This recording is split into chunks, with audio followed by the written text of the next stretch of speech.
Students कैसे हैं। आज हम लोग 2018 में पूछे गए फर्स्ट सिटिंग में पूछे गए मैथ्स के क्वेश्चंस को ऑब्जेक्टिव क्वेश्चंस को सॉल्व करेंगे। आशा करते हैं ये वीडियो आपको समझ में आएगा। वीडियो शुरू करने से पहले मेरे चैनल को सब्सक्राइब करें और वीडियो पसंद आए तो लाइक करें और ज़्यादा से ज़्यादा शेयर करें ताकि और बच्चों को भी इसका फ़ायदा मिल सके। चलिए वीडियो को। पहला प्रश्न है 0.32 रेकरिंग को P बाई क्यू रूप होगा। इसको P बाई क्यू में बदलना है। तो इसका एक शॉर्टकट है। शॉर्टकट ये है कि इसको हम रेकरिंग या छज्जा कह सकते हैं। ठीक है, तो कितना पर छज्जा है, टोटल पॉइंट हटा दीजिए। पॉइंट हटा देंगे, सबको मिला के अगर मानेंगे तो कितना है भाई, 32 है। 32 में से बिना छज्जा वाला जितना आइटम है कितना है, 3 है। 3 घटा देंगे। अब बट्टा पॉइंट के बाद कई गो अंक है भाई, 2 गो अंक है। तो छज्जा कई गो पर है, 1 गो पर। तो एगो 9 लिखेंगे और एगो जो ये बिना छज्जा वाला है उसके बदले 0 लिखेंगे। तो 32 में से 3 गया 29 और बटा 90, यही हमारा आंसर हो गया। देखेंगे 2 नंबर क्वेश्चन है कि 2 तथा 2.5 के बीच की अपरिमेय संख्या है। अपरिमेय संख्या चारों अपरिमेय संख्या है, लेकिन दोनों के बीच में कौन पड़ रहा है। तो √11 जो है ये 3 का स्क्वायर से बड़ा है लेकिन 4 के स्क्वायर से छोटा है। देख सकते हैं √11 जो पहला ऑप्शन है 3 के स्क्वायर यानी 9 से बड़ा है और 4 के स्क्वायर से छोटा है, यानी ये 3 और 4 के बीच में पड़ रहा है। ठीक, 5 का स्क्वायर देखेंगे, √5 2 का स्क्वायर से बड़ा है और 3 के स्क्वायर से छोटा है। ठीक है, ये 22.5 ये कंफर्म है कि ये 4 के स्क्वायर से बड़ा है और 5 के स्क्वायर से छोटा है। ठीक, और ये जो है 12.5 ये 3 के स्क्वायर से बड़ा है और 4 के स्क्वायर से छोटा है। तो क्लियर है, हमको 2 और 2.5 के बीच में लिखना है। तो 2 और 3 के बीच में यही संख्या पड़ रहा है, इसलिए √5 इसका आंसर हो गया। 3 नंबर प्रश्न है कि निम्नलिखित में से कौन सा कथन सही है या सत्य है। ठीक है, पहला ऑप्शन है 2 अपरिमेय संख्याओं का गुणनफल हमेशा अपरिमेय होता है। पहला ऑप्शन है 2 अपरिमेय संख्याओं का गुणनफल हमेशा अपरिमेय होता है। इसको हम लोग देखें, मान लीजिए ये अपरिमेय संख्या है और ये भी तो अपरिमेय संख्या है। इसको गुना करने पर तो 2 प्राप्त होगा, तो परिमेय संख्या प्राप्त होगा नहीं। जबकि ये कह रहा है कि 2 अपरिमेय संख्याओं को गुना करने पर हमेशा अपरिमेय आता है। तो ये सही है? नहीं, ये गलत है। 2 अपरिमेय संख्याओं को गुना करेंगे तो परिमेय भी प्राप्त हो सकता है, अपरिमेय संख्या भी प्राप्त हो सकता है, इसलिए ये ऑप्शन तो बिल्कुल नहीं होगा। ठीक है, बी नंबर ऑप्शन देखेंगे। बी नंबर ऑप्शन में कह रहा है एक परिमेय और अपरिमेय संख्या का गुणनफल हमेशा अपरिमेय होता है। एक परिमेय जैसे मान लीजिए 2 और एक अपरिमेय जैसे √3, इसको गुणा करेंगे तो हमेशा अपरिमेय प्राप्त होता है। ये ऑप्शन बिल्कुल सही है। किसी भी परिमेय और अपरिमेय संख्या को जोड़ेंगे तो हमेशा ही अपरिमेय प्राप्त होगा। ठीक है, तो यही ऑप्शन हमारा बी सही हो गया, यही हमारा आंसर हो जाएगा। ठीक है, चौथा क्वेश्चन है कि यदि n एक प्राकृतिक संख्या है तब √n क्या होगा। प्राकृतिक संख्या यानी नेचुरल नंबर। नेचुरल नंबर हम लोग जानते हैं जो गिनती की संख्याएं हैं 1 से शुरू होती हैं। ठीक है, 1 2 3 4 5 से लेकर अनंत तक, ये सभी प्राकृतिक संख्या है। तो किसी भी प्राकृतिक संख्या पर जब हम रूट करेंगे तो ये जरूरी नहीं है कि उसका रूट पूरा पूरा निकल जाए। अगर उसका रूट पूरा पूरा निकलता है तो वो उसका रूट निकालने पर जो संख्या आएगी वो प्राकृतिक संख्या होगी, और अगर उसका रूट नहीं निकलता है तो वो अपरिमेय संख्या होगी। इसलिए इसमें जो डी ऑप्शन है, ऑप्शन डी, उसमें कह रहा है कभी प्राकृतिक और कभी अपरिमेय, तो यही हमारा आंसर होगा डी। ये प्रश्न में क्यों घुमा दिया है। यदि प्रथम 13,986 अभाज्य संख्या यानी प्राइम नंबर का योग n है, यानी उनको जोड़ने पर n प्राप्त होता है, तो n विभाज्य होगा। माने n किससे कटेगा, उनका योग किससे कटेगा, 6 से कटेगा कि 4 से कटेगा कि 8 से कटेगा कि इसमें कोई नहीं। ठीक है, तो सबसे पहले हम अभाज्य संख्या के बारे में जान जाएं। अभाज्य संख्या यानी प्राइम नंबर, ऐसी संख्या जो केवल 1 से और अपने आप से कटती है उसे अभाज्य संख्या कहते हैं। ठीक है, तो मान लीजिए कि पहली अभाज्य संख्या हो गई 2, उसके बाद 3, उसके बाद 5, उसके बाद 7, उसके बाद 9 नहीं 11, उसके बाद 13, उसके बाद 17, 16। कितनी संख्याएं लेनी है? 13,986 संख्या लेनी है। ठीक, 13,986 संख्या लेनी है। कितना भी हम अभाज्य संख्या ले लें तो उसमें पहली संख्या और एकमात्र सम संख्या कौन है? 2 है। यानी अगर 100 अभाज्य संख्या हम लेते हैं तो बाकी की 99 संख्याएं विषम होंगी और एक संख्या जो पहला संख्या है 2 वो सम होगा।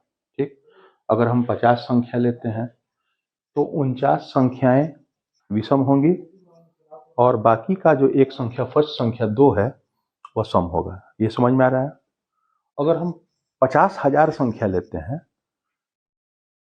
तो 49,999 संख्याएं विषम होंगी और केवल एक संख्या सम होगी जो फर्स्ट संख्या है कौन? 2। ठीक है, तो यहाँ प्रश्न में हमको लेना है 13,986 संख्याएं। तो 13,986 संख्या में एक संख्या तो विषम हो गई 2 प्लस 13,985 ये जो संख्याएं हैं ये विषम संख्या होंगी। कौन संख्या होंगी? विषम संख्या। ये सम संख्या और बाकी 13,985 जो संख्याएं होंगी जो भी होंगी वो विषम संख्या होंगी। ठीक, तो हम जानते हैं कि सम संख्या और विषम संख्या, कोई भी सम संख्या और विषम संख्या का योग जो है हमेशा विषम संख्या होता है। ये 13,985 विषम संख्याएं हैं। पहले हम लोग एक चीज समझ लें, यदि हम दो विषम संख्याओं को जोड़ते हैं, दो विषम संख्याओं को जैसे 3, 5, तो सम संख्या प्राप्त होता है। ठीक, यदि हम 3 विषम संख्याओं को जोड़ते हैं तो 3 विषम संख्याओं यदि 3 विषम संख्याओं को जोड़ते हैं तो 15 आता है। देखिए, यानी कि 3 विषम संख्याओं को जोड़ने पर विषम संख्या प्राप्त होती है। यदि हम 3 विषम संख्याओं को जोड़ते हैं तो प्राप्त संख्या जो है विषम संख्या प्राप्त होती है।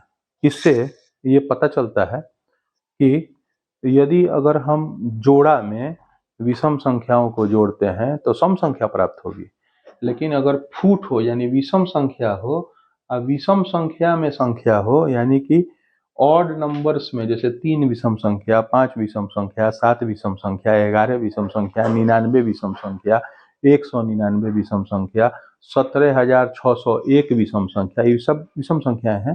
तो अगर विषम संख्याओं में विषम संख्या को जोड़ा जाएगा तो प्राप्त जो योग होगा वो हमेशा विषम संख्या होगा। तो इसका मतलब कि 13,985 जो विषम संख्याएं होंगी उनको जोड़ने पर जो संख्या प्राप्त होगी वो विषम संख्या प्राप्त होगी और ये जो 2 है ये सम संख्या है। तो सम और विषम संख्या का योग हमेशा विषम संख्या ही होता है।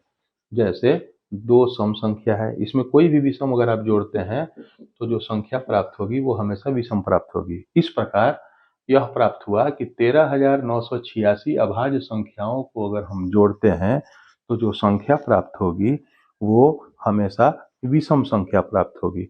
तो जब विषम संख्या प्राप्त होगी तो विषम संख्या कभी भी 6 से कट नहीं सकती है, नहीं, 4 से भी कट नहीं सकती है, बोलो कट सकती है, 8 से भी नहीं कट सकती है। विषम संख्या उसको कहते हैं जो 2 से नहीं कटे। जो 2 से नहीं कटेगा वो 6 से कटेगा, बताइए? है जॉन 4 से भी नहीं कटेगा, 8 से भी नहीं कटेगा। इस प्रकार हमारा आंसर हो गया इनमें कोई नहीं। 6 नंबर प्रश्न है, बहुपद y cube minus 2y square minus √3y plus 1/2 का घात है।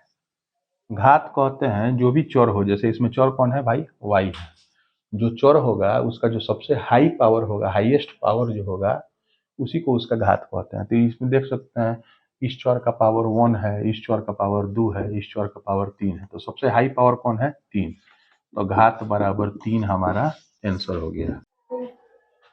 7 नंबर प्रश्न कह रहा है शून्यकों का योग और गुणनफल क्रमशः 2 तथा -15 है तो बहुपद होगा। तो हम जानते हैं कि फॉर्मूला है द्विघात बहुपद बराबर x² minus alpha plus beta x plus alpha गुना बीटा। तो एक्स स्क्वायर का एक्स स्क्वायर माइनस का माइनस, देखिए अल्फा प्लस बीटा का मान दिया है कितना 2, तो -2 मतलब ये एक्स हुआ, अब प्लस अल्फा बीटा का मान दिया है कितना -15। तो इसको हम एक बार और लिख सकते हैं x square minus 2x, plus का कोई वैल्यू नहीं है माइनस के पास, तो -15। यही हमारा आंसर हो गया। अगला प्रश्न है 8 नंबर प्रश्न, के किस मान के लिए रैखिक समीकरण युग्म 2x माइनस वाई माइनस 3 बराबर 0 और 2kx प्लस 7y माइनस 5 बराबर 0 का एकमात्र हल x बराबर 1 और y बराबर -1 होगा। चलिए इसमें हल दे दिया है इसलिए बहुत आसान है, ठीक है। हमको इससे कोई मतलब नहीं है, इससे कोई लेना देना नहीं है, हमको इससे मतलब है क्योंकि इसमें k है, k का वैल्यू हमको निकालना है। तो हम इसको लिखेंगे 2kx प्लस 7y माइनस 5 बराबर 0, ठीक। या 2k, यहाँ इंटू छुपा हुआ है, इंटू x का वैल्यू कितना दिया है 1 प्लस 7 गुना y का वैल्यू -1, 7 गुना -1 और उसके बाद -5 बराबर 0। 2k में 1 से गुना होगा तो 2k, ये 2k हो गया। उसके बाद -7 में -7 से -1 में -7, उसके बाद -5 बराबर 0। तो यह हम लिख सकते हैं 2k, ये दोनों मिलकर -12 बराबर 0, या 2k -12 इधर आएगा तो +12 हो जाएगा, ठीक। तो 2 से 12 कट गया, 6 बार में कट गया, तो k बराबर 6 आंसर हो गया, ठीक है। k बराबर 6 आंसर हो गया।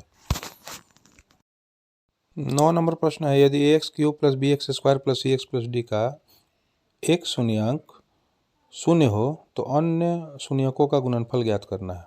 यहाँ देखेंगे x का घात 3 है इसलिए इसके 3 शून्यक होंगे, अल्फा बीटा गामा, ठीक है। अल्फा बीटा गामा, उसमें एक शून्यक जो है 0 है, बाकी दो अन्य शून्यकों का गुणनफल हमको ज्ञात करना है। तो मान लिया जाए कि अल्फा का मान जो है वो 0 है, ठीक है। तो हमको बीटा इंटू गामा प्राप्त करना है, ठीक है। तो हम लोग लिख सकते हैं कि सूत्र होता है alpha beta plus beta gamma plus gamma alpha बराबर c/a, ठीक है। या मान बैठाएंगे, अल्फा का मान 0 गुना बीटा प्लस बीटा गुना गामा, बीटा गुना गामा प्लस गामा गुना 0 बराबर c/a, ठीक है। तो ये 0 से कितना बड़ा हीरो में गुना होगा तो 0 हो जाएगा, प्लस बीटा गामा का बीटा गामा प्लस गामा में 0 से 0 बराबर c/a, या 0 का कोई वैल्यू नहीं है तो खाली बचा हमारा बीटा गामा बराबर c/a, यही हमारा आंसर हो गया। p का मान जिसके लिए बहुपद x³ plus 4x square minus px plus 8 x minus 2 से पूरी तरह विभाजित हो। 9th क्लास में हम लोगों ने गुणनखंड पर में पढ़ा है। कौन सा पर में? गुणनखंड पर में, फैक्टर थ्योरम। फैक्टर थ्योरम के अनुसार यदि कोई बहुपद किसी अन्य बहुपद से विभाजित है तो जिस बहुपद से विभाजित है उसका जो है शून्यक निकालने पर वह मान इस पर रख दिया जाए तो 0 प्राप्त होता है, ठीक है। यानी कि if a polynomial px is exactly divisible by x minus a then pa must be 0। इस आधार पर x माइनस 2 बराबर 0 या x बराबर +2, ठीक है। तो px है हमारे पास x³ plus 4x square minus px plus 8। अब हम px का वैल्यू 2 बैठा देते हैं, 2, तो 2 के क्यूब प्लस 4 गुना छुपा हुआ है, गुना 2 square minus p into 2 plus 8 बराबर क्या होगा 0 होगा, ठीक है। बराबर क्या होगा 0 होगा। या 2 का क्यूब आपका 8 हो गया प्लस 4 गुना 2 का स्क्वायर 4 माइनस 2p प्लस 8 बराबर 0, या 8 प्लस 16 माइनस 2p प्लस 8 बराबर 0। तो हम देख सकते हैं 8 और 8 16, 16 और 16 32, तो माइनस 2p बराबर 32 इधर आ जाएगा तो माइनस 32, माइनस से माइनस कैंसिल, p बराबर 16 हमारा आंसर हो गया। 12 नंबर प्रश्न है 10 का पावर 2y बराबर 25, तो 10 का पावर माइनस वाई का वैल्यू निकालना है। तो सबसे पहले हम 10 का पावर y का वैल्यू निकालेंगे। कैसे निकालेंगे देखिए, 10 का पावर 2y को हम लिख सकते हैं 25 के जगह पर लिख सकते हैं 5 स्क्वायर, स्क्वायर से स्क्वायर कट गया, यहाँ क्या बचा 1 बचा, ठीक है।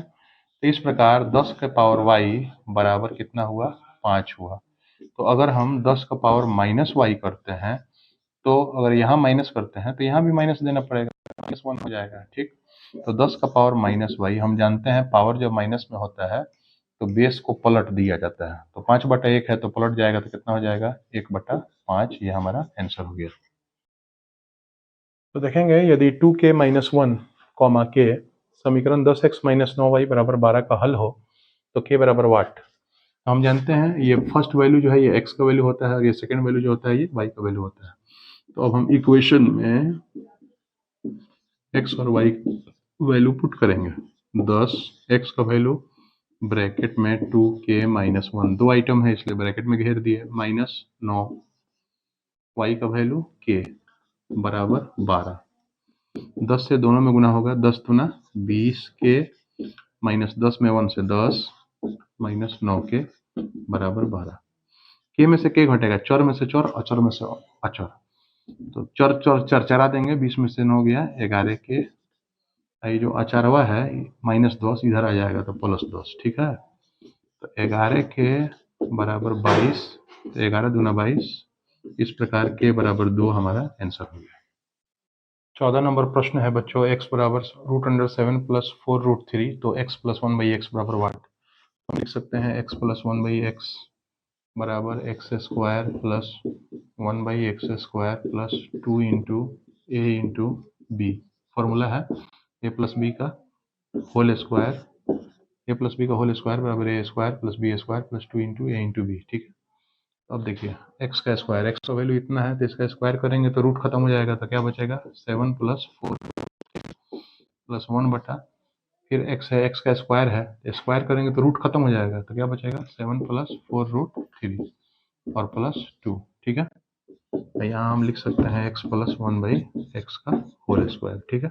फिर यह x + 1/x होल स्क्वायर बराबर 7 + 4√3 प्लस, इसका परिमयीकरण करते हैं, रेशनलाइजेशन, 1/7 + 4√3 है, इसमें ऊपर नीचे 7 माइनस प्लस है तो -4√3 से गुना होगा, ऊपर भी और नीचे भी, और +2 का +2, या x + 1/x होल स्क्वायर बराबर 7 + 4√3, इसमें गुना होगा 1 से, तो बचेगा आपका 7 - 4√3 by a + b a - b, गुना होगा तो a² - b² होगा, तो इसका स्क्वायर करेंगे 49 a² - b², इसका स्क्वायर करेंगे 4 का स्क्वायर 16 गुना √3 का स्क्वायर 3 प्लस 2, या x + 1/x whole square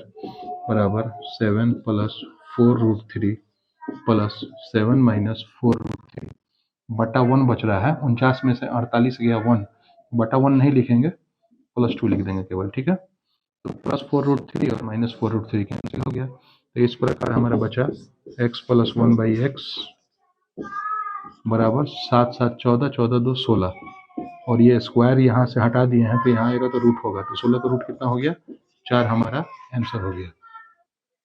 15 number प्रश्न है, यदि x पावर n + 1 का एक गुणक x + 1 है तो n होगा, यानी x पावर n + 1 इससे पूरी तरह कट रहा है, तो x + 1 से जो संख्या पूरी तरह कटती है तो उसका पावर यहाँ पर विषम संख्या होता है, इसलिए इसका आंसर विषम संख्या इसका आंसर हो गया। √3 tan थीटा की जगह पर हम लिख सकते हैं sin θ/cos θ बराबर 3 sin θ, ठीक है। साइन से साइन कैंसिल हो गया, हमारे पास बच गया 1/cos कॉस थीटा, या ऐसे भी कर सकते हैं √3 बराबर 3 में कॉस थीटा से गुना हो जाएगा तो 3 कॉस थीटा, या कॉस थीटा बराबर √3/3। ठीक है। अब चलिए इसका जो वैल्यू निकालना है sine square theta minus cos square theta, तो हम साइन को कॉस में बदल देते हैं क्योंकि कॉस का वैल्यू आया हुआ है। ठीक है। तो साइन को कॉस में बदलने के लिए फॉर्मूला हम जानते हैं 1 minus cos square theta minus cos square theta बराबर 1 का 1 माइनस और माइनस जोड़ा जाएगा तो 2 कॉस स्क्वायर थीटा। ठीक है। बराबर 1 का 1 माइनस 2 इंटू कॉस का वैल्यू आया है √3/3, √3/3 इस पर होल स्क्वायर दे देंगे, स्क्वायर है 1 का 1 माइनस 2 का 2 गुना इसका स्क्वायर करेंगे तो 3 और इसका स्क्वायर करेंगे तो 9, 3 एकम 3, 3 तिया 9, 1 माइनस 2 एकम 2 बटा 3, बटा का घटाव बना देंगे 3 एकम 3, तिरछा तिरछे गुना करेंगे 3 एकम 3 माइनस 2 एकम 2, तो बराबर 1/3 हमारा आंसर होगा।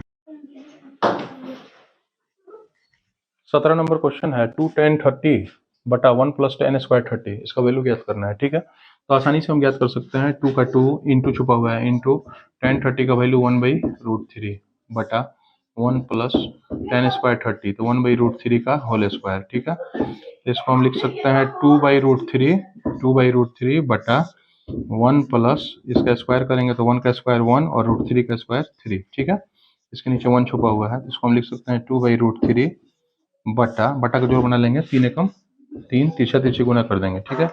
3 एकम 3 प्लस 1 एकम 1, तो बराबर आपका हो गया 2/√3 बटा के नीचे वाला बटा पलट कर गुना हो जाता है, तो ये पलटेंगे तो 3 ऊपर और नीचे 4, 2 से 1 कट गया, 2 दूना 4। ठीक है। तो अब इसका हम परिमेयीकरण कर सकते हैं 3/2√3 गुना √3 बटा √3, तो ये आपका हो गया 3√3 बटा 2 गुना 3, 2 गुना √3 मिलकर 3 हो गया, 3 से 3 कैंसिल हो गया तो √3/2। तो √3/2 हम देख लेंगे कि ऑप्शन में कौन सा ऑप्शन दिया हुआ है जिस पर √3/2 होगा। ऑप्शन में जो दिया हुआ है उसमें दिया हुआ है sin 60 दिया हुआ है, आप देख सकते हैं sin 60 का वैल्यू इतना होता है, इसलिए इसका आंसर sin 60 इसका आंसर हो गया। 18 नंबर प्रश्न है यदि sec a बराबर cosec b तो a + b बराबर वाट। तो हम जानते हैं कि sec को हम cosec में बदल सकते हैं। इसको sec को cosec में बदलने के लिए एक फार्मूला है। क्या फार्मूला है? 90 में से इसके एंगल को घटा देंगे, 90 माइनस a हो जाएगा और बराबर यहाँ क्या बचेगा cosec b। cosec से cosec कट गया तो इस प्रकार 90 यहीं रह जाएगा, माइनस a को इधर ले आएंगे तो प्लस a और यहाँ प्लस b पहले से है, तो a + b का मान कितना हो गया 90 डिग्री, यही हमारा आंसर हो गया। यदि किसी त्रिभुज ABC में 19 नंबर क्वेश्चन है एंगल A और एंगल B पूरक कोण है। पूरक कोण उसको कहते हैं जिसमें दोनों को जोड़ने पर 90 हो। ठीक है। तो A और B मिलकर 90 है, तो जाहिर सी बात है कि एंगल C 90 होगा। क्यों 90 होगा? क्योंकि त्रिभुज के तीनों कोण मिलकर 180 डिग्री होते हैं। ठीक है। इस आधार पर एंगल C कितना होगा? 90 होगा। तो यानी cot C निकालना है, यानी कि cot 90 डिग्री निकालना है। तो cot 90 डिग्री का वैल्यू 0 होता है, इसलिए हमारा आंसर 0 हो जाएगा। देखेंगे tan अल्फा प्लस बीटा बराबर √3, tan अल्फा प्लस बीटा बराबर √3 दिया हुआ है। ठीक है। तो हम tan अल्फा प्लस बीटा इसको हम tan के रूप में बदलेंगे तो tan 60 डिग्री का वैल्यू इतना होता है, तो हम लिख सकते हैं √3 की जगह पर tan 60, ताकि tan से tan कैंसिल हो जाए। ठीक है। तो हमारे पास अल्फा प्लस बीटा का वैल्यू आ गया कितना? 60 डिग्री। अब देखेंगे यहाँ पर tan अल्फा का वैल्यू 1/√3 दिया है, तो हम लिख सकते हैं tan अल्फा बराबर 1/√3। ठीक है। तो यहाँ लिख सकते हैं tan अल्फा बराबर tan 30 डिग्री का वैल्यू इतना होता है। tan में बदले हैं ताकि tan से tan कट जाए, तो अल्फा का वैल्यू कितना हो गया? 30 डिग्री हो गया। ठीक है। तो अल्फा का वैल्यू जब 30 यहाँ पर पुट करेंगे, 30 प्लस बीटा बराबर 60, तो बीटा बराबर हमारा होगा 60 में से 30 इधर जाएगा तो माइनस हो जाएगा, तो 30 डिग्री हो गया। बीटा का वैल्यू कितना हो गया? 30। हमको निकालना है tan बीटा, तो tan बीटा यानी कि tan 30 बराबर 1/√3 हमारा आंसर हो गया। प्रश्न है 21 नंबर यदि सूरज के किरण का झुकाव 45 से 60 डिग्री बढ़ता है तो मीनार की छाया 50 मीटर घट जाती है, तो मीनार की ऊंचाई। मान लिया कि ये मीनार है, ठीक है, और ये उसकी छाया है, ठीक है। पहले जो है 45 डिग्री का कोण, ठीक है, उसके बाद में 60 डिग्री का कोण बनता है, तो 60 डिग्री का, ये 45 डिग्री का कोण हो गया, ठीक है, और ये आपका 60 डिग्री का कोण हो गया, ठीक है। तो ये जो है, ये डिस्टेंस यहाँ से लेकर यहाँ तक, ये डिस्टेंस जो है 50 मीटर दिया हुआ है, क्योंकि कह रहा है कि 45 डिग्री पर जो छाया बनती थी, 60 डिग्री पर जो छाया बनती है, वो छाया 45 वाले छाया से 50 मीटर कम है, ठीक है। इसको हम लोग एक्स मान लेते हैं, ठीक है। एंगल त्रिभुज का नाम दे देते हैं त्रिभुज A B C D. Okay, यहाँ तक समझ में आया। हमको ये निकालना है, मीनार की ऊंचाई निकालना है, ठीक है। तो अब देखेंगे त्रिभुज ए बी सी में tan 60 वैल्यू √3, ठीक है। P बटा बी, P का वैल्यू मान लीजिए नहीं है तो H मान लेते हैं उसको, मीनार की ऊंचाई को H, और बेस का वैल्यू आपका X है बराबर √3, या H बराबर X√3, ठीक है। अब बड़े वाले त्रिभुज में चलते हैं, त्रिभुज ए बी डी में, ए बी डी में यहाँ थीटा 45 है, tan 45 डिग्री का वैल्यू कितना होता है, 1 होता है, ठीक है। P का वैल्यू हम लोग अभी निकाले हैं, ये जो H है, H का वैल्यू कितना निकाले हैं, X√3 बटा बेस का वैल्यू यहाँ से लेकर यहाँ तक होगा, तो दोनों ऐड हो जाएगा, तो x प्लस 50 बराबर 1। यहाँ तक समझ में आया। अब देख सकते हैं x√3 बराबर तिरछा तिरछी गुना होगा, तो x प्लस 50 में 1 से, तो x प्लस 50। अब जो है चर वाले को इधर ले आ लेंगे, x को इधर लाएंगे, माइनस x हो जाएगा, बराबर यहाँ 50 बचेगा, ठीक है। इसमें x को दोनों में कॉमन है, x कॉमन निकालते हैं तो बचेगा √3 माइनस 1 बराबर 50, या x का वैल्यू निकालेंगे तो ये चला जाएगा बटा के नीचे, तो 50 बटा √3 माइनस 1, ये हमारा। पहले हम इसका परिमेयीकरण कर लेते हैं। परिमेयीकरण करने के लिए हम जानते हैं 50 का 50 बटा √3 माइनस 1, ऊपर नीचे गुना कर देंगे √3 प्लस 1 से, ऊपर भी और नीचे भी, ठीक है। इसको मल्टीप्लाई करेंगे तो हम देख सकते हैं 50 में √3 से 50 √3 प्लस 50, ठीक है, और बटा नीचे हो जाएगा a square minus b square, तो √3 का स्क्वायर 3 होता है, और माइनस 1 का स्क्वायर 1, ठीक है। तो हम 50 कॉमन ही रहने देते हैं, तो बचेगा √3 प्लस 1 बटा 3 में से 1 गया 2, 3 में से 1 गया 2, 2 से इसको कैंसिल कर देते हैं, 25 बार में कट गया, ठीक है। अब देखिए, अब हमको मीनार की ऊंचाई निकालना है, यानी h निकालना है। h का वैल्यू आपका है, देखिए x√3, तो x का वैल्यू जो होगा उसमें √3 से मल्टीप्लाई करेंगे, ठीक है। तो x का परिमेयीकरण करने पर हमारा शुद्ध वैल्यू आया 25 इंटू √3 प्लस 1 इंटू √3, ठीक है। तो 25 √3 को यहाँ भी लिख सकते हैं, 25√3 इंटू √3 प्लस 1, तो 25 √3 में √3 से गुना होगा तो 25 का 25 गुना √3 गुना होगा तो 3 हो जाएगा, फिर प्लस 25 √3 में 1 से, तो 25 √3, ये आपका हो गया 25 3 75 और प्लस 25 √3। इसमें 25 कॉमन निकलेगा, तो 25 कॉमन हम निकाल लेते हैं, तो यहाँ बचेगा 3 प्लस यहाँ बचेगा √3, 25 इंटू 3 प्लस √3, यही हमारा आंसर हो गया।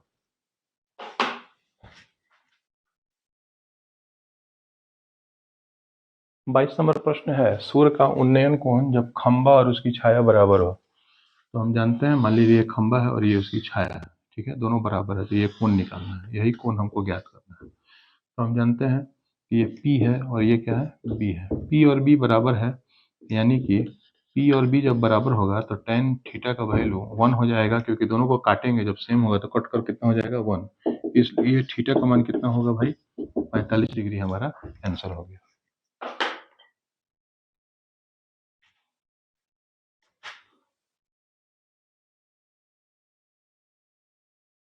23 नंबर प्रश्न है, यदि H1 और H2 दो मीनार हैं और उनके मीनारों के आधारों को मिलाने वाली रेखा के मध्य बिंदु पर क्रमशः 60 डिग्री और 30 डिग्री का कोण बनाते हैं, तो हमको H1 अनुपात H2 निकालना है। क्या निकालना है? H1 अनुपात H2, ठीक है। तो इसके लिए हम देखेंगे कि यहाँ 30 डिग्री है, इसको अगर x मानते हैं तो ये भी x होगा, क्योंकि ये मध्य बिंदु है। मध्य बिंदु है इसलिए दोनों की दूरी जो है आपस में बराबर होगी, तो इसको x मानेंगे तो ये भी x होगा, ठीक है। तो हम लिख सकते हैं tan 30 डिग्री बराबर p बटा b। तो p बटा b करेंगे तो H2 tan 30 डिग्री बराबर 1/√3, ठीक है। तो H2 बटा x बराबर 1/√3, या H2 का वैल्यू निकालेंगे। H2 का वैल्यू हो जाएगा, तो H2 बराबर हमारा हो जाएगा, तिरछा तिरछी गुना कर देंगे, x में 1 से x बटा √3, ठीक है। इसी प्रकार हम H1 का वैल्यू निकालेंगे, ठीक है। तो H1 का वैल्यू निकालने के लिए देखिए, ये P हो गया, ये B हो गया, और tan 60 हम बैठाएंगे। tan 60 डिग्री का वैल्यू होता है √3, ठीक है। तो इस प्रकार H1 P बटा B बेस है आपका x बराबर आपका हो गया √3, ठीक है। H1 बटा x बराबर √3, तो H1 का वैल्यू हो गया आपका x√3। इस प्रकार हमको H1 बटा H2 निकालना है। तो H1 बटा H2 निकालने के लिए H1 का वैल्यू आपका हो गया x√3 बटा H2 का वैल्यू आपका हो गया x बटा √3। हम लोग जानते हैं कि बट्टा के नीचे अगर बट्टा हो तो उसको पलट के गुना कर देंगे, तो गुना √3 ऊपर हो जाएगा और x नीचे हो जाएगा, x कैंसिल हो गया, तो √3 गुना हुआ तो 3 हो गया, तो 3/1 ये हमारा आंसर हो गया। 24 नंबर प्रश्न है कि 6 मीटर ऊंचे वृक्ष की छाया 4 मीटर है। 6 मीटर ऊंचे वृक्ष की छाया 4 मीटर है और कोई खंबा है, उसकी छाया 50 मीटर है। 50 मीटर है, तो खंबे की ऊंचाई ज्ञात करना है। तो ये दोनों त्रिभुज समरूप होंगे। हम लोग जान रहे हैं दोनों त्रिभुज समरूप होंगे, क्यों? क्योंकि यहाँ 90 डिग्री है, यहाँ भी 90 डिग्री है। यह कोण और यह कोण बराबर होगा, क्योंकि एक ही समय में सूर्य का जो किरण का जो एंगल होता है वो दोनों क्या होता है, आपस में बराबर होता है, ठीक है। तो इस आधार पर समरूप अगर हैं तो इतना बटा इतना बराबर होना चाहिए इतना बटा इतना, ठीक है। तो हम लिख सकते हैं 6 बटा, इसको x मान लेते हैं, 6 बटा x बराबर 4/50। इस प्रकार हम लोग x का वैल्यू निकाल लेंगे। 4x बराबर 50 में 6 से 300 हो गया, ये कट गया कई बार में, 75 बार में, तो x बराबर 75 मीटर, ये हमारा आंसर हो गया। 25 नंबर क्वेश्चन है कि 6 मीटर ऊंचे किसी खंबे या वृक्ष की छाया 2√3 मीटर है। छाया नीचे हो गया, ये खंबा हो गया, ठीक है। तो सूर्य का उन्नयन कोण यानी ये निकालना है। तो हम देख रहे हैं ये P और B है, यानी tan का रिलेशन बनेगा। तो tan थीटा बराबर हो गया आपका 6 बटा कितना, 2√3।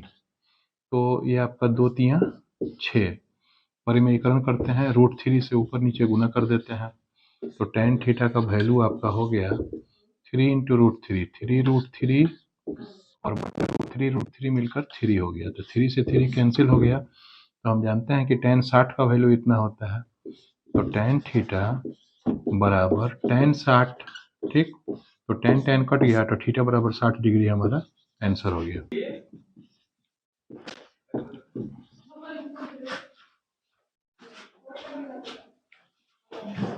सरल रेखा x बराबर 2 और y बराबर -2 होंगे, तो देखेंगे ये ग्राफ है,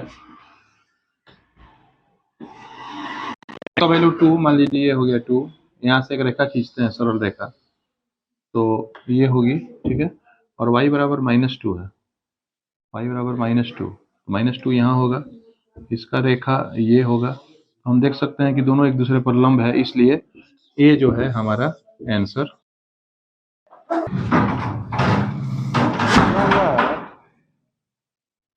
एरिया PAB और एरिया PQR का अनुपात 1:2 है, ठीक है।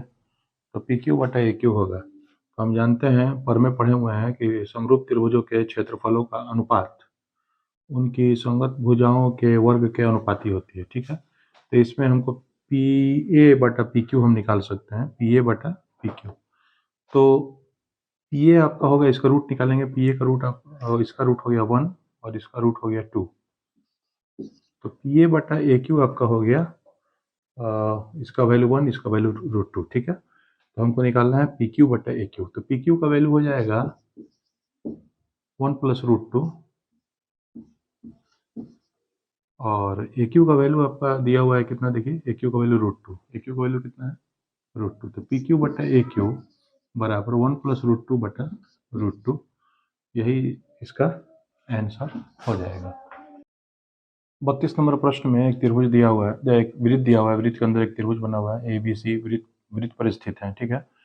तो ये एंगल जो दिया हुआ है, ये एंगल कितना दिया हुआ है, ये एंगल हम लोगों का दिया हुआ है, ये एंगल हमको 60 दिया हुआ है। 9th क्लास में हमने एक प्रमेय पढ़ा था कि वृत्त के किसी बिंदु पर अंतरित कोण और उस चाप द्वारा केंद्र पर बनाया गया कोण, तो केंद्र वाला कोण जो होता है वो वृत्त पर बनाए गए कोण का डबल होता है। तो ये 60 है, तो ये आपका कितना हो जाएगा 120, उसका डबल होगा तो 120 हो जाएगा, ठीक है। हमको ओबीसी निकालना है, ये एंगल निकालना है, ये तो अगर इसको x मानते हैं तो ये भी x होगा। पूछो क्यों? क्योंकि ये भी त्रिज्या है और ये भी त्रिज्या है। तो जब ये भुजा और ये भुजा बराबर है, त्रिभुज में जब दो भुजाएं बराबर होती हैं तो उसके आमने सामने के कोण भी आपस में बराबर होते हैं। तो त्रिभुज के तीनों कोण मिलाकर 180 होते हैं, तो उसमें से 120 ये निकल गया, तो बच गया हमारा 60। 60 में दोनों भाई को बराबर बराबर बांट दो, तो 60 में दोनों भाई को बराबर बराबर बांटोगे तो इसका वैल्यू कितना हो जाएगा 30 डिग्री, हमारा आंसर हो गया। और 33 नंबर प्रश्न में एक वृत्त बना हुआ है, वृत्त के बाहर बिंदु से दो स्पर्श रेखा खींची गई है, पीटी और पीएस, ठीक है। और एंगल टीपीएस यानी ये एंगल हमारा 65 डिग्री दिया हुआ है। हमको निकालना है ओटीएस यानी ये वाला एंगल निकालना है, ठीक है। हम लोग पहले भी पढ़ चुके हैं कि ये एंगल और केंद्र वाला एंगल दोनों मिलाकर 180 होता है। कितना होता है 180, तो ये 65 है, तो ये कितना हो जाएगा भाई 115 हो जाएगा। कितना हो जाएगा 115, क्योंकि 115 और 65 मिलकर 180 हो गया। अभी आंसर नहीं हुआ, हमको ये निकालना है। तो ये त्रिज्या है और ये त्रिज्या है, तो इसलिए यह कोण और यह कोण आपस में बराबर होगा। तो 180 में से 115 निकल गया, यानी 65 डिग्री जो है इन दोनों को बांट दो, दोनों को बराबर बराबर, तो 65 का आधा कितना हो जाएगा 32.5 डिग्री, ये हमारा आंसर हो गया।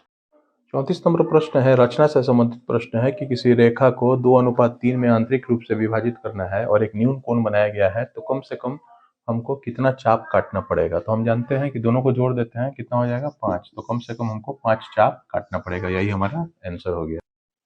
35 नंबर प्रश्न में कह रहा है कि ये त्रिभुज है और इसका यह कोण समद्विभाजक खींचा गया है AD, ठीक है, और उसमें BD 5 है, ये 5 है, और ये BC जो है 7.5 है, 7.5 यानी ये बाकी वाला कितना होगा 2.5 होगा, तब दोनों मिलकर 7.5 हो जाएगा, ठीक है।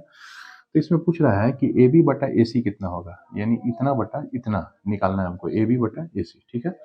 तो एक प्रमेय है जो जिसको हम लोग आंतरिक कोण प्रमेय कहते हैं। कौन प्रमेय? आंतरिक कोण प्रमेय। आंतरिक कोण प्रमेय के अनुसार जिस कोण का समद्विभाजक खींचा गया है, ठीक है, तो कोण से लगे हुए दोनों भुजाओं का अनुपात और समद्विभाजक जिस भुजा पर खींचा गया है तो वह भुजा दो भाग में बट रहा है, इन दोनों का अनुपात आपस में क्या होगा बराबर होगा, यानी AB बटा AC बराबर होगा BD बटा DC के, ठीक है। तो इस प्रकार AB बटा AC का मान आपका हो गया 5 बटा 2.5, पॉइंट उड़ा देंगे, एक जीरो बैठ गया, 25 दूना 50, 2 बटा 1, 2 आंसर हमारा हो गया। करा है 36 नंबर में कि दो समद्विबाहु त्रिभुज हैं जिनका कोण बराबर है। जब कोण बराबर है तो दोनों त्रिभुज समरूप होंगे, ठीक है। त्रिभुज समरूप है और उनके क्षेत्रफलों का अनुपात 16:5 है, तो उनके ऊंचाइयों का अनुपात क्या होगा। तो ऊंचाई का अनुपात निकालना हो या माध्यिका का अनुपात निकालना हो या भुजा का अनुपात निकालना हो तो क्षेत्रफल का रूट कर देंगे। क्षेत्रफल का क्या कर देंगे रूट, तो रूट अंडर 16/25 कर देंगे। तो इस प्रकार 4/5 यानी 4:5 हमारा आंसर हो गया। 37 नंबर प्रश्न है कि किसी वृत्त के व्यास के सिरों पर खींची गई स्पर्श रेखाएं, मान लीजिए ये है और ये है, ये हमेशा, तो हम देखेंगे ये हमेशा यहाँ 90 बनेगा और यहाँ 90 बनेगा, तो 90 90 180 हो गया। तो क्रमागत अंतःकोण यानी कंसेक्यूटिव इंटीरियर एंगल्स का सम 180 हो गया, तो इसलिए यह रेखा इस रेखा के हमेशा पैरेलल होगी, समांतर होगी, तो इसका आंसर हो गया हमेशा समांतर होगी। 38 नंबर प्रश्न में दो स्पर्श रेखाओं के बीच का झुकाव 80 डिग्री है, यहाँ पर 80 डिग्री बन रहा है, ठीक है। तो हमको एंगल POA निकालना है, POA यानी ये वाला एंगल निकालना है। तो हम जानते हैं कि ये पूरा एंगल और ये पूरा एंगल दोनों मिलकर 180 होता है। तो ये 80 है, तो ये दोनों मिलकर 100 होगा। 100 का आधा उधर, 100 का आधा इधर, यानी ये 50 डिग्री हमारा आंसर हो गया। 43 नंबर प्रश्न में कह रहा है कि किसी बेलन की ऊंचाई और त्रिज्या आपस में बराबर है, तो यदि उसका वक्र पृष्ठीय क्षेत्रफल यानी कर्व सरफेस एरिया CS है और उसका टोटल सरफेस एरिया का 1/3 है, तो क्या होगा। तो देखेंगे भाई, तो ये आपका हो गया 2 पाई आर एच बराबर 1/3 2 pi r into h plus r. ठीक है, यहाँ तक समझ में आया, यहाँ तक समझ में आया। अब देखेंगे पाई से पाई हम कट कर सकते हैं, ठीक है, 2 से 2 कट कर सकते हैं, तो आपका बच गया, और r से r कट कर सकते हैं, तो आपका बच गया h बराबर h प्लस r। ये 3 से h में गुना हो गया, तो 3h बराबर h प्लस r। तो 3h, ये h इधर आएगा, माइनस h बराबर r, या 2h बराबर r। तो r बराबर 2h, या हम निकाल सकते हैं, ऑप्शन देख लेते हैं, ऑप्शन, या h बराबर 2 इधर आएगा तो हाफ हो जाएगा, तो हाफ r, यही आपका आंसर हो गया।